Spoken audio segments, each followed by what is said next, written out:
Баршаңызға сәлем. Сіздермен әдеттегідей Истаева Ұлбөбек. Бүгін сіздерге ұйғыр лағманымен бөлісетін боламын.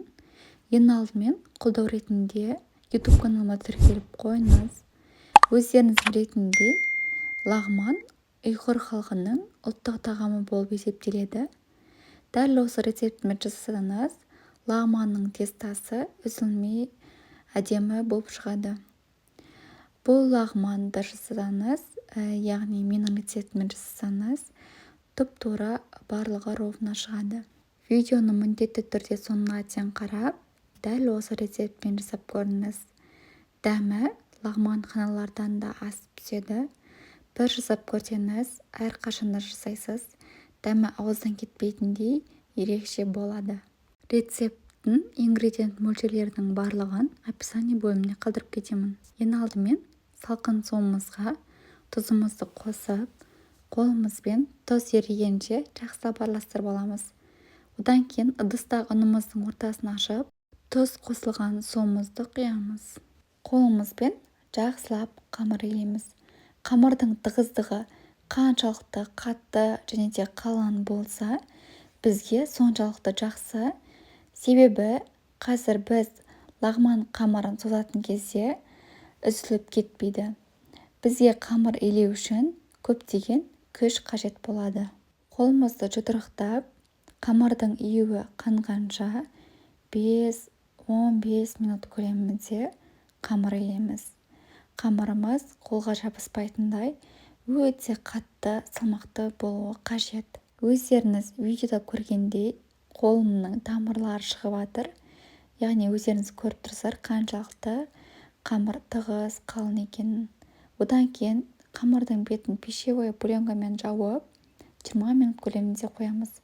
Одан кейін қайтадан қамырдың бетін ашып, тағы да күшпен жұдырықтап илейтін боламыз қамырды. Лағманның қамыры әдемі болып шықты, июі қанып. Енді осыны оқтаудың көмегімен 2 сантиметрдей қалыңдықта жаямыз. Дөңгелекше етіп. Қамырдың беті жайылғанда теп-тегіс біркелкі болуы керек. Қамырды жайғанда ұнның қажеті болмайды. Жайылған қамырдың бетін пышақтың көмегімен жақсылап сызып аламыз. Бірінші кезекте сызу қажет. Одан кейін барып үстін соңына дейін кесетін боламыз. Маған осындай жұқалықты кескен ыңғайлы. Себебі бұдан да қатты қалың болатын болса, жаюға қамырды, лағман қамырын созуға ыңғайсыз. Барлық қамырды кесіп, бір-бірінен ажыратып аламыз. Қамырдың барлығын кесіп алғаннан кейін, осындай дөңгелекше ыдысымызға сұйық майымызды жайып аламыз.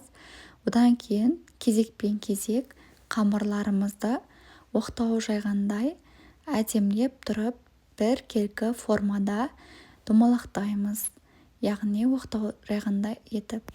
Қамырды созатын кезде қатты жылдамдықтың қажеті жоқ, өйткені қамырларымыз бір жері қалың, бір жері жұқа болып қалуы мүмкін. Видеоны тез жылдамдатпай, барынша асықпай, сіздерге түсінікті болуы үшін баяу қозғалыста түсірдім. Алақанымызды сұйық маймен майлап, осылай қамырларымыздың әрқайсысын қолымызбен бірінші мұжып, одан кейін барып оқтау сияқты жаятын боламыз. Лағманның тестасын дайындап, лағман қамырын созудың ешқандай қиындығы жоқ.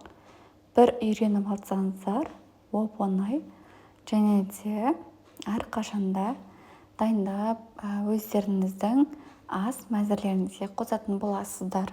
Лағман бұл менің ең сүйікті тағамдарымның бірі. Бұл тағамды өте қатты жақсы көремін. Өздеріңіз видеода көріп тұрғандай, барлық қамырларды осылай дөңгелекше етіп, қамырды бір-бірінің үстіне орайтын боламын. YouTube каналымның 90% ас үй ханшайымдары. Сіздерге плюс бір информациямен бөліскім келіп тұр. Менің YouTube каналымда Пендуду курсының от и до сабақтары түсіндірілген. Яғни сіздерге тегін Пендуду курсын арнайы видео етіп салған болатынмын. Сол тегін берілген білімді алып алсаңыздар деймін. Сіздерден барынша қолдау күтемін. Менің YouTube каналыма міндетті түрде тіркеліп қойыңыздар. Тағамнан тыс әңгіме қозғағаным үшін кешірім сұраймын. Оралған қамырды осындай бетін пищевой пленкамен жауып 10 минутқа демалдырып қоямыз. Одан кейін кезекпен кезек тағы да қолымызбен оқтау сызғандай сызатын боламыз. Қамырды барынша асықпай жасаймыз. Мен видеоның ұзақтығына байланысты жылдамдықты сәл көбейттім. Негізінде өте баяу қозғалысты жасаймыз. Себебі біздің лағман қамырлары нәзік болғандықтан үзіліп кетеді. Келесі кезекте видеода көрсетілгендей ұқыптылықпен әдемілеп жинайтын боламыз. Жинап болғаннан соң үстіне сұйық май жағамыз. Сұйық май жақпайтын болсақ, қамырларымыз бір-біріне жабысып қалады. Қамырларымыздың барлығын оқтауша етіп жайып, қолымызбен созып, сұйық май жағамыз. Мен сіздерге алғашқы видеоларды асықпай түсірдім. Келесі видеоларда сіздерге анық түсінікті болу үшін тағы да қостым. Барлық қамырлардың барлығын осылай жинап шығамыз.